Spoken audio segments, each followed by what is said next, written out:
You're not live. Oh, did you tell him, Michael, like, we live? Are we live? All right. We are doing some grilling, getting ready for Memorial Day here. I'm going to teach you how to do some great steaks. We've got some awesome vegetables that we're going to be grilling, some huge shrimp. Emily Wines is going to be joining us, making one of our cocktails from Cooper's Hawk, the Bin Sour.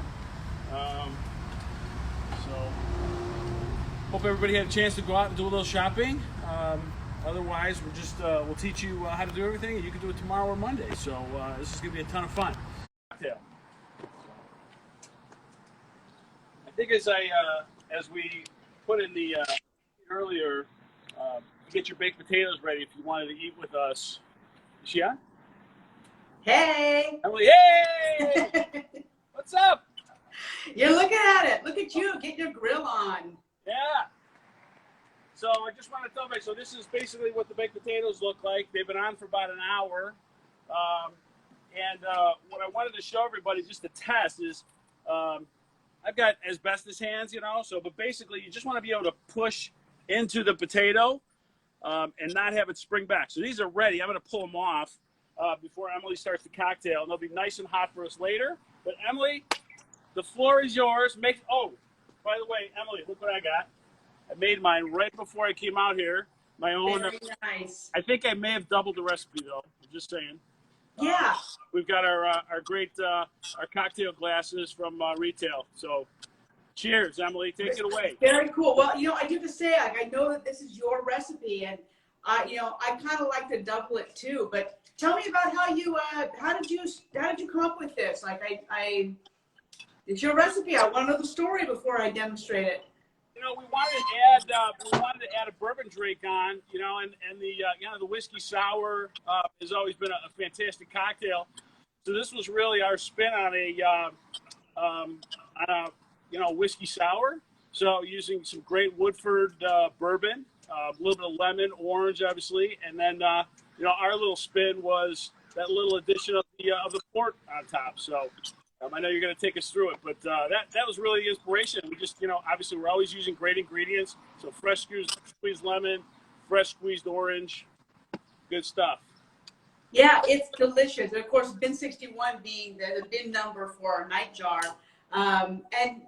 The idea for doing this drink today actually came from one of our bartenders, Lori Beth out of Arlington Heights. Was like, hey, I think our people are probably missing their usual cocktails. So I think that all of you out there, shout out to what bartenders you're missing right now. I'm missing an awful lot of them. Lori Beth, this one's for you. So yeah, I love this cocktail. And you know what? I'm actually going to make it today in a way that's super fun, super simple. If you don't have all the bar tools, it's okay. You don't need them. I'm actually going to make this cocktail in a mason jar. It is super delicious, really refreshing. These sour cocktails, great combination of sweet and sour. The sweet from this, of course, coming from a little bit of simple syrup, but also the orange juice. So we're going to start out on this with half an ounce each of simple syrup. Now your simple syrup, I know I've got it in a little fancy picture here. Don't buy this stuff. You should just make it at home. It's the easiest thing. You take equal parts sugar and water, put it on the stove top, let it come to a boil, and that's really it. And then you just then you can store it and use it for a little while for your cocktails. Now lemon juice, this is another one. I say you gotta use fresh lemons. You can buy little squeeze bottles of lemon juice. It just ain't the same. So half an ounce each of lemon juice, orange juice, simple syrup. This is basically your sour base. And this is another one, don't buy any sour mix because you can make your own. It's just so much better. Bourbon is great. It's got all that wonderful caramely, sweet vanilla flavor. It's typical of this area, of this style of whiskey. But you can use other brown spirits too. You can make a rum sour, use an aged rum, do whiskey sour with anything from scotch to bourbon. You can do a brandy sour. Those are really delicious too. There's kind of no end to what you do. So now that's the base of my cocktail. I'm just going to screw that on and give it a good shake.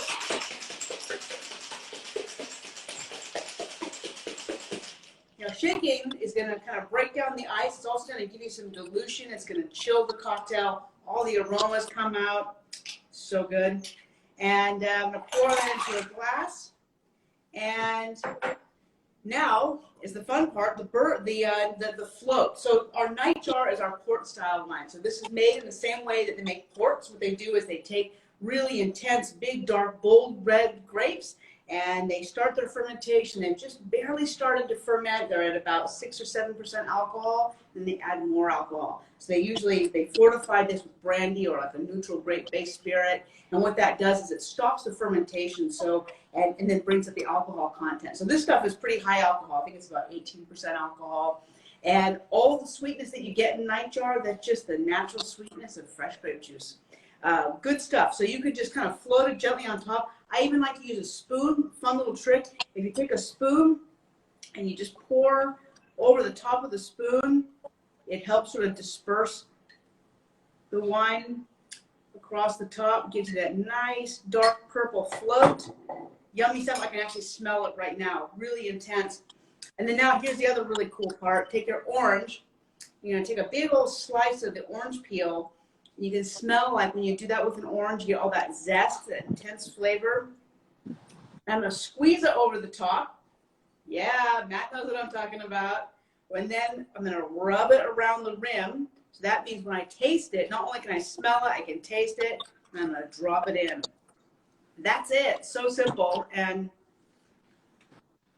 ridiculously delicious. That's a great drink, Matt. I love it. I did make a decision to amp it up a little bit, though. I have another version. I don't know if you've seen these in our restaurants, but this is my current obsession right now. This thing is so awesome. It's like this frozen cocktail maker, and you just put your ingredients in, freeze it overnight, and so I've done that. I've made a massive one of these in here. I'm just going to squeeze it up a little bit, and so it's got a slushy version of the sour. Oh yeah. Bet you wish you were barbecuing with me tonight. I wish I had one of those. I love slushy, especially one with bourbon. Yeah. Oh, good. So there we go. And then I'm just going to do a little drizzle of night jar over the top. It's like a bourbon snow cone. Right? So good. Same thing. Stick a little orange in there. All right. There we go. Good stuff, huh? That's awesome. Summer's begun. And then to go with this, some nice salty things. You know, I know you and I have had some fun this week tasting through some wine chips. Oh, yes. These wine chips are so cool. We are creating a custom flavor to go with our August wine of the month. Can't tell you much more about it than that, but it's they're super tasty. They're great with wine, and they're actually pretty darn good with this as well. That is super fun. How's your weather there? Oh my gosh, it is so beautiful. It's it's California. It's dry. It's warm. It's in the high 70s today, and it's supposed to hit 90 by the middle of next week. So it's fantastic. We actually had torrential rainstorms here this afternoon, and I came outside, did a little rain dance, and the sun came out. We've got a couple of whiffs of clouds in the air up in the sky, and it could not be more perfect right now. It's just that's excellent. Cool. There's a breeze coming. Got my cocktail, ready to hit the grill again. Are you ready? That's so great. You know, I'm about to hit the grill as well. You know, it's earlier here in California. It's only 4 o'clock, so my grilling's coming later. But just to give you a little teaser, I'm going to be grilling some rainbow trout and some fennel that I got at the farmer's market today, some sweet corn. So good. I'm going to have that with our Chilean Sauvignon Blanc. And I just love the way that the acidity really works with the richer fish, and something that's more delicate like this needs a lighter, brighter wine. But yeah, there's all kinds of fun wines for barbecue. We've really been enjoying the Chilean Sauvignon Blanc. It's It's beautiful. delicious. Beautiful wine. Well, hey, Emily, are we ready to hit the grill again? Yeah. So, hey, as questions come up, I can hear you pretty good. So let the questions roll, but let's get back on the grill. All right? Cool. I'm going to bring my camera closer. Let me tell you what kind of what we did. And this is, so I've got two, like 14 to 16 ounce ribeyes, boneless. And then I've got some 6 ounce prime fillets. So basically what I did, and you can either use butter or olive oil. I just use a little olive oil, rub them down, generously hit them with kosher salt, some cracked black pepper, and then my go-to spice for just about everything these days is some granulated garlic and ancho chili. So ancho chili, I didn't use until about maybe 6-7 years ago, maybe. A chef friend of mine, we did a wine club dinner with Kent Rathman out of Dallas, introduced me to ancho, and I've been using it ever since. Absolutely love it. It's great on steaks, fish, chicken. I use it on vegetables. But basically what I did was I just seared these. So you can see I gave them some nice grill marks on both sides. And what this enables me to do is I'm cooking shrimp, I'm cooking vegetables. So this allows me to kind of start the process of cooking the meats and be able to time things. That's probably one of the biggest questions I get. You know, when I'm cooking at home for 40, 50, 60 people, like how do you do Thanksgiving? How do you get the turkey ready and slice it and get the mashed potatoes, the broccoli and everything? And it's really about understanding how long different things take to cook and then having some good help also. So, but basically what I did was, so these are still pretty rare, okay? So I've got, so again, this was about surf and turf. You know, at Cooper's Hawk, we love our surf and turfs. I got some beautiful, these are Mexican brown, what they're called U15. So if you ever see at the fishmonger, you see numbers on shrimps. That's how many are there per pound. So if it's a 3140, it's 31 to 40 pieces of shrimp per pound. These are U15s or under 15 per pound. So as you can see, they're very large shrimp. A little bit of olive oil. Again, granulated garlic, ancho, and that is it. I didn't even put salt on these because Mexican shrimp from the Gulf, they have a lot of salinity to the shrimp already in the meat. So you don't need to do much more than that. I did get shell on shrimp. Basically what I did, let me grab a tong here.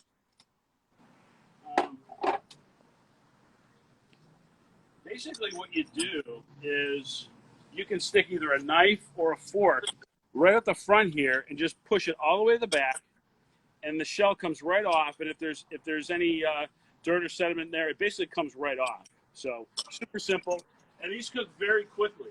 You know, I think one of the things that I really want to focus on over the coming months is teaching people how to cook seafood.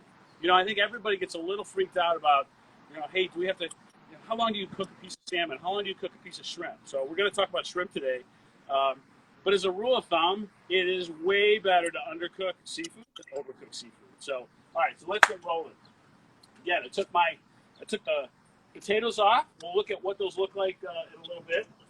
But I think what I'm going to start to do is I'm going to add my meat on this top rack here. So it's pretty hot right now, and basically this is going to act like an oven now. So all I want to do is kind of, I'm going to slightly sear those on top, but now I'm going to start with my shrimp and my vegetable. So the shrimp, basically what you want to do is just put them on these are pretty big shrimp, so there's not going to be any issue with them falling through. So I'll do about 10 here. And then I've got a lemon here. I love grilled lemon. And then some zucchini that I basically did the same way as the shrimp. So a little bit of olive oil, some kosher salt. And if you watch the asparagus video, this is basically the same way we're going to cook these vegetables. So again, a little olive oil, the garlic, ancho, and We're just going to grill slightly. We want to get a little bit of color on these. But so we just loaded it up with a lot of stuff, okay? So that's going to bring the temperature down. Amazing. However, it's really important whenever you cook anything that it is room temperature, okay? Steaks especially. So if you think of a large piece of meat, you don't want it to be cold because if you're cooking it, you're searing it, it's still really cold in the center. Then you're putting this intense heat and all the seasoning on it. So you want to give it a chance to come up to room temperature. I suggest at least a half hour, if not an hour, okay? And then you can actually season it at the same time. So I think it's time for another sip of that awesome cocktail. Yeah, here. Well, and I see some questions coming through about wine pairings with surf and turf, and that can be tricky because you're talking about seafood and steak, really different kinds of flavors. I think that there are some white wines that are big and hearty enough to go with both. I think our Lux Chardonnay is a great example. Big toasty Chardonnay, very big, rich, bold Viognier. Both of those work really great with red meat. You can also do lighter red wines like Pinot Noir, kind of bridge the gap between the two. And honestly, like when you're talking about all the great smoky, intense flavors that happen when you're grilling, there's nothing wrong with red wine and shrimp too. Like I say, drink whatever's delicious, and most likely that delicious food's going to taste pretty good with it too. Absolutely. You know how I love my white wines. So yes, I love the Lux Chard, but I'm actually going to be drinking some red tonight. So as you can see with the zucchini, again, just getting a little bit of color here. You get a little bit of smoke, and I basically took each zucchini and I cut it in about 6 wedges. Okay, and I just want to get a little bit of color on each side, and by the time you basically get a little bit of color on each side, it's pretty much done. And then those peppers we'll just turn over. We want them a little bit soft, but we don't want them too soft. Again, just a little bit of color. We'll turn the lemon. We'll pop our shrimp over. Now, I do like to leave the shells on the shrimp. However, I thought for this video, I took them off because they're a little bit easier to work with when you pull the shells off and grill them. You just I find that they stay a little bit more moist, and you get a little bit more flavor. I'm all about flavor, but they're great like this. And again, they go really quickly. So I'm going to turn my steaks over. Okay. And I'll probably give, now I want to teach you about touching steaks. So come a little closer. So right now you can see, if I did this with the tongs, you can see kind of how mushy or how soft this, it's still pretty rare, okay? I teach a little thing in another video that basically if you put your thumb and forefinger together and you press right here, that's rare. And as you go through your fingers, it's just the physiology of your hand. So this would be medium rare, this would be medium, and then medium well. Okay? All right, I gotta try that too. That's amazing. Yeah, so I mean it takes a while to to get to a place where you cook a steak and you know exactly how long, but basically don't feel bad about touching your food, touch the top, touch the sides. These are still pretty rare. What I think I'm going to do is I'm going to finish all this, and then I'm going to bring these steaks back down and then just give a quick finish that way. So I'm going to close this up. Hey, Matt, who gets the big steak and who gets the little baby steaks? I love all steak. So it doesn't matter what restaurant I go to, even fancy restaurants, I believe in, hey, let's all order something and put it in the middle of the table. But I know everybody's not like that. But at our house, and the way we roll here with doing events and having Thanksgiving and Christmas, we just love to throw everything in the middle and let people go at it. So that's the way I roll. All right, I like it. My favorite steak is a ribeye. It's got over there. A ribeye has has really good fat to it. amazing marbling. You know, fillets are really good too. They just don't have a ton of fat to them, so they eat really soft.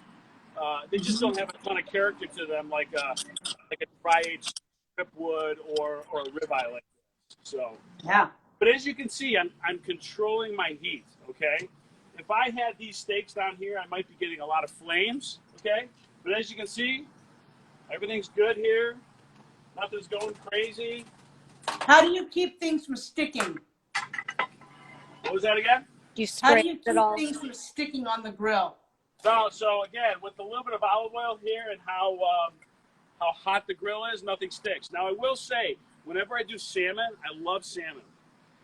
I will use a little bit of Vaseline or a nonstick spray on the top, and I call it my insurance policy. So let me show you these shrimp here. I mean, as you can see, so they're white all the way through.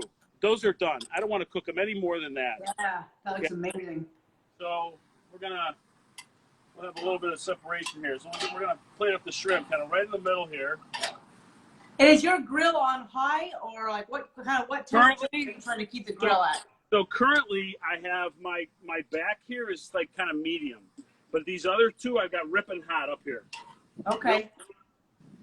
But what I recommend is you actually cook a little bit cooler because you can control your heat. Okay. So here we're gonna just flip these on the flat side, and so when we're done grilling here, we're gonna sit down. What I want to do now is, okay. So right now I just want to get just a little bit more color on these steaks. You can hear that kind of sizzle. Yeah. Okay. So it's a little hotter down here. My fillets are still kind of on the rare side, so that's cool. Again, it's all about controlling your heat. Here, and this is what I'm talking about. I put this little guy here. But you see how kind of squishy he is right now? That's still pretty rare. So I'm up all the way. I'm going to put my flames up kind of all the way. Oh, this is fun. This is so fun. Great.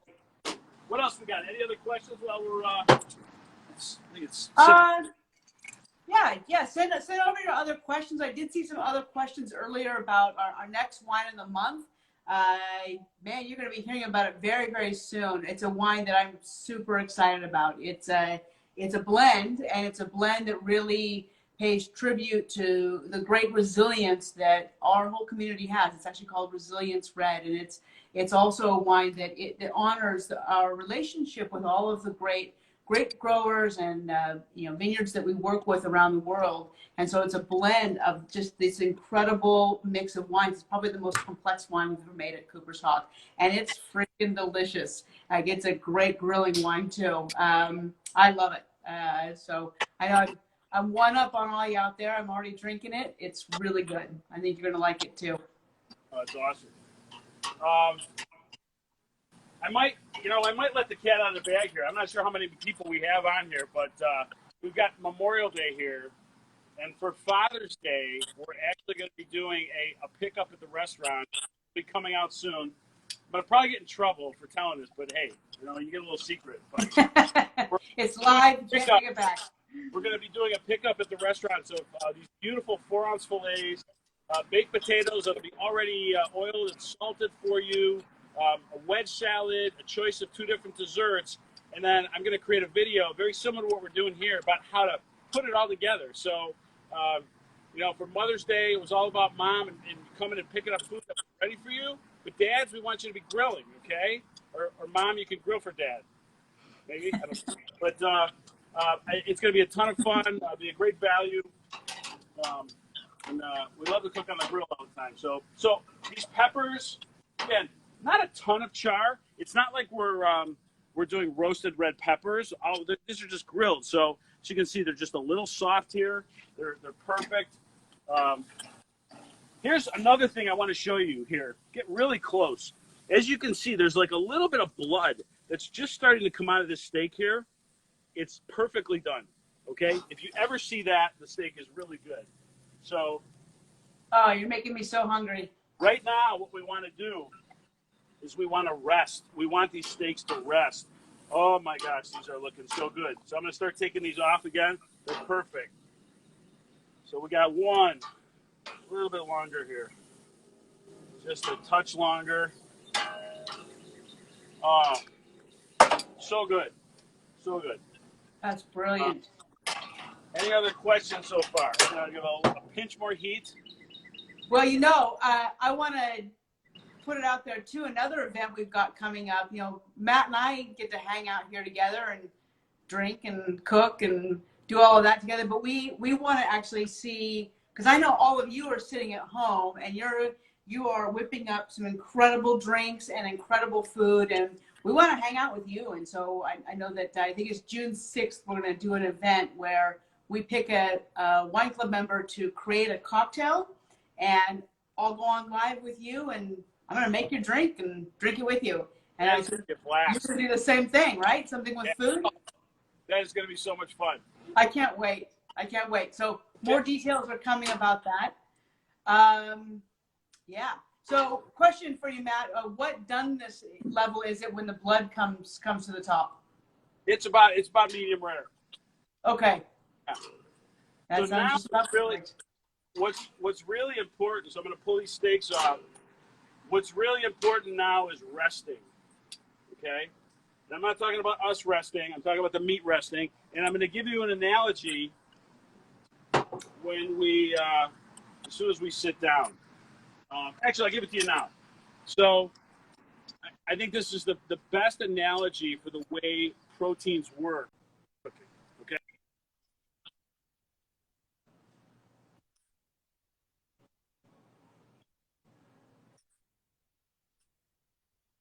Right. It's the exact thing that happens to meat. The difference between a piece of meat and our hand is no difference. So it gets really, really tight, and over time, over the next 5-7 minutes, you let it out a little bit and you kind of shake it off.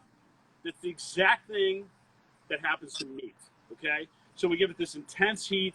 It's really tight, and what happens is you hear these things about juices. The reason we sear is so we put juices in. That's not really true. The reason we sear is to caramelize. And caramelize, when you caramelize something, get that beautiful brown, it caramelizes the sugars in the meat. There's actually sugars in meat, and it gets flavor. Okay, and the reason we let it rest is so it evenly distributes the temperature. Okay, so when we cut into these steaks, you'll see that there's a really nice color from top to bottom. You might get a little bit of gray on the top from the cooking, but basically we want a really nice color for medium rare from top to bottom. Okay, hope that makes sense to everybody. So I'm going to show you this beautiful platter. I wish everybody could be in my backyard right now. So we have these beautiful grilled chicken, these beautiful grilled vegetables, some awesome ribeyes and some tenderloins. So my daughter. What do you do with that lemon? You wait. I'm going to show you. So, all right. I'm going to bring the baked potatoes. We're going to go sit down, and we're gonna have another chat here. Your yard looks amazing. Thank you. It's the combination of heat and rain. Hold on a second. I forgot my cocktail.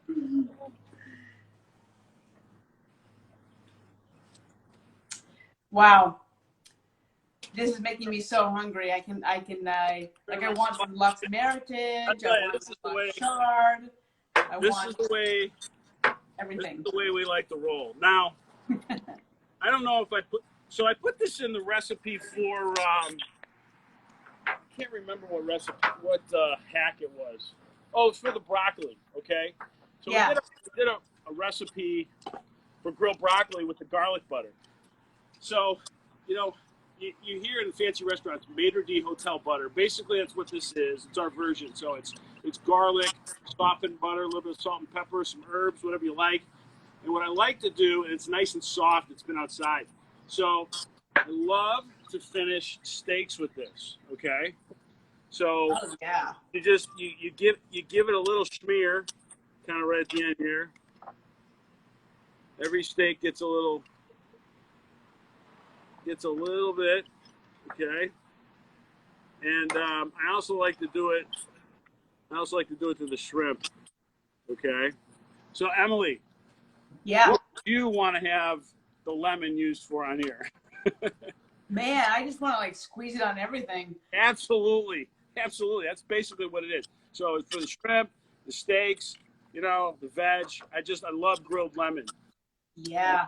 Well, acid, Um, if your food is seasoned well, it makes your wine taste better. You have to have enough acid and salt in your food, and it will amp up your wine. It makes your food taste better, makes your wine taste better. So I'm a big fan of lemon in food like that. So that's some cilantro leaves here. And basically what I love to do, when I grill shrimp, I feel like to just, this is super simple. You don't need much. I'll either do like a little chimichurri, just some cilantro, and I whip together, you think we're so fancy, right? But one of our favorite dip sauces, and we love our dip sauces at Cooper Sauce, whether you're doing a burger, French fries, fish and chips. This is our sriracha aioli, and basically there's 3 ingredients. Really good mayonnaise, sriracha, and Kadoya brand sesame oil. And the reason I even say the brand is because it's really important that you use Kadoya, which is a really high quality toasted sesame seed oil. And there's literally like 1/8 of a teaspoon in here, but it is what makes this magic. So I love the shrimp dipped in here. Hey, you want to put some on your steak? God bless. Go ahead. On your vegetables. I want it on everything. Baked potato, whatever, right? So I want to show you the baked potatoes because the reason, if we're ever in a pinch, obviously doing a baked potato in the microwave gets you by, right? But there is, in my opinion, there's nothing better than a baked potato that's either been done in an oven or on a grill.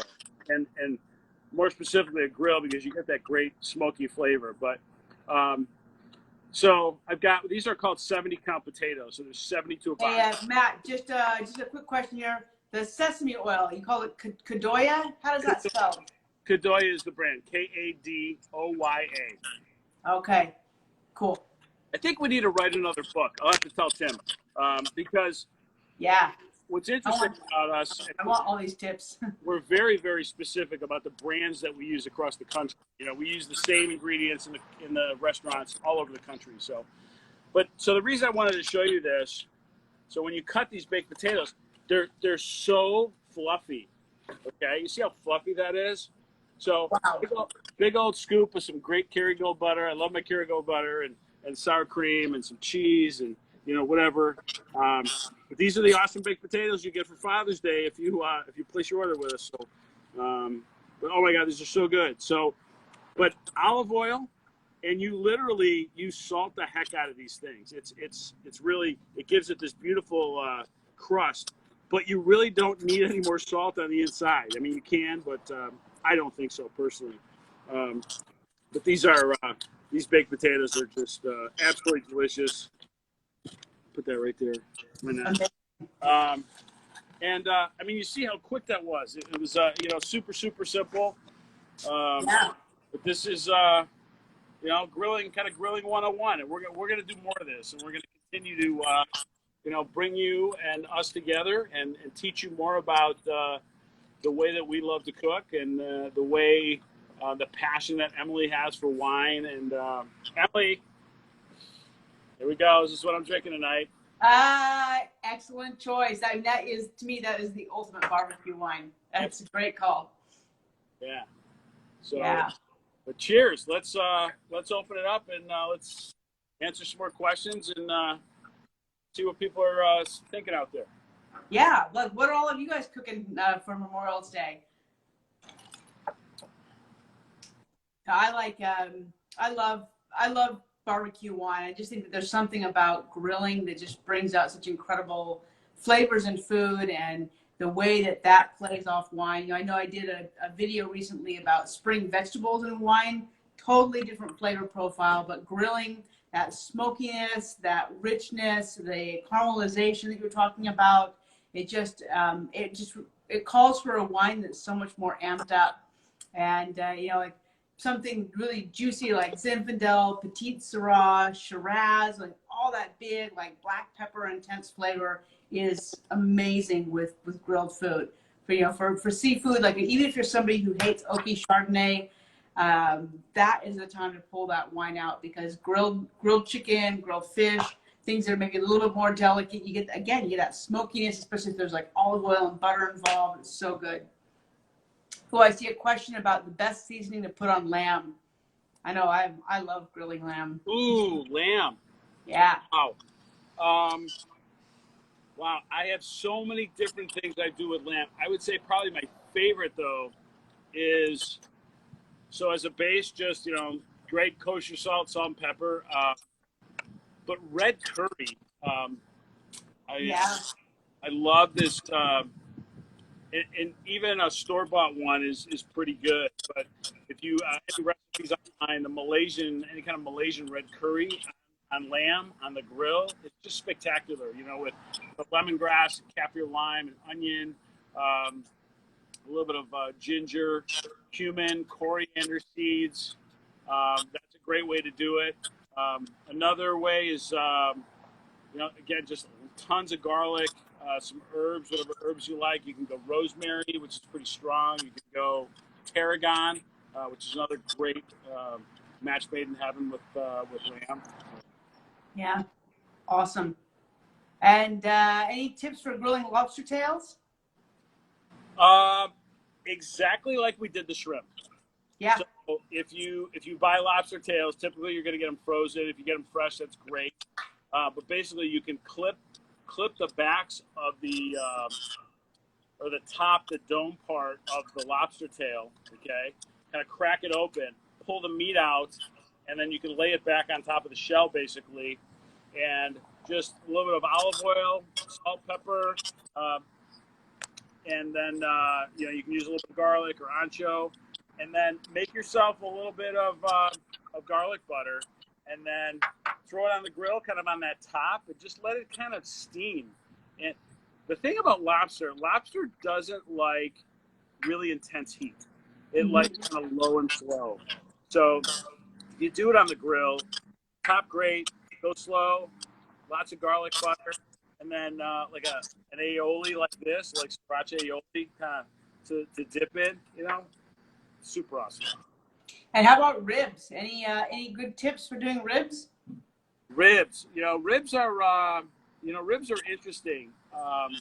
What I love to do with ribs is actually braise them inside. So like I'll rub them down with a little bit of mushroom soy, and just some real simple seasonings. So a little bit of garlic, salt, pepper, a little bit of ancho. You can wrap them in foil and just kind of steam them in the oven, or like you can put them in a rack in an oven with a little pan of water and cook them slowly until they're almost kind of fork tender, and then finish them on the grill with some barbecue sauce or something. So the thing about ribs is you either have to smoke them or put them in a cavity or a cabinet that has high moisture content. It's almost like you're making short ribs. You basically need to steam or braise or slowly cook pork ribs, right? Beef ribs, for that matter. So it's kind of like a two-stage process. Like even if you go to a great barbecue restaurant where they have these large cavity smokers, they'll do a ton of ribs, 212 or 212 to 225 degrees for hours until they're just about ready to fall off the bone. And then they put them on a grill to finish them and kind of get that caramelized barbecue going. Does that make sense? Yeah, sounds amazing. All right, one last question for you. I know I'm doing a little dessert on my grill tonight. What is your grilled dessert go-to? My grilled dessert, I love grilling peaches in that's exactly what I'm doing. You're in California, so you're a little ahead of us, but yeah, we get Michigan peaches like right at the start of July, and I just absolutely love. My favorite dessert of all time is shortcake. So making a beautiful shortcake. You can even grill that with some great butter. So good. Just peaches with a little bit of cinnamon, some butter on the grill. Yeah. Nothing better, in my opinion. Oh, that's awesome. Yeah, I just picked up a bunch of plums and peaches and apricots at the farmer's market. I'm going to grill them and put some ice cream and some fresh lemon verbena on top. Oh, that's awesome. Yeah. That's awesome. It's awesome. Well, it's so much fun hanging out with you. I look forward to being able to hang out with you and all of our wine club members in person soon. It'll happen. We'll get there. Yeah. And in the meantime, this is pretty sweet. Well, hey, everyone, stay tuned because, Emily's going to continue to do some really awesome stuff. I'm going to do some great stuff. We're going to do some awesome stuff together. Tim's got some really interesting things coming up soon. So we are going to get our restaurants open just as soon as we can. But again, we want to be very thoughtful and safe about it. So we look forward to seeing you in the restaurants. And until then, continue to hang out with us on Instagram and Facebook. And we're going to always bring you some fun stuff. And just make sure you give us your comments if there's anything specific you'd like to see. We'll continue to do some fun stuff. So with that, I'm going to raise a glass of my Camille. I'm going to raise my frozen cocktail. Rosé. Well, cheers. Emily, cheers. I miss you, my friend. I will see you very soon. And thank you so much for everyone who tuned in tonight. Take care and cheers.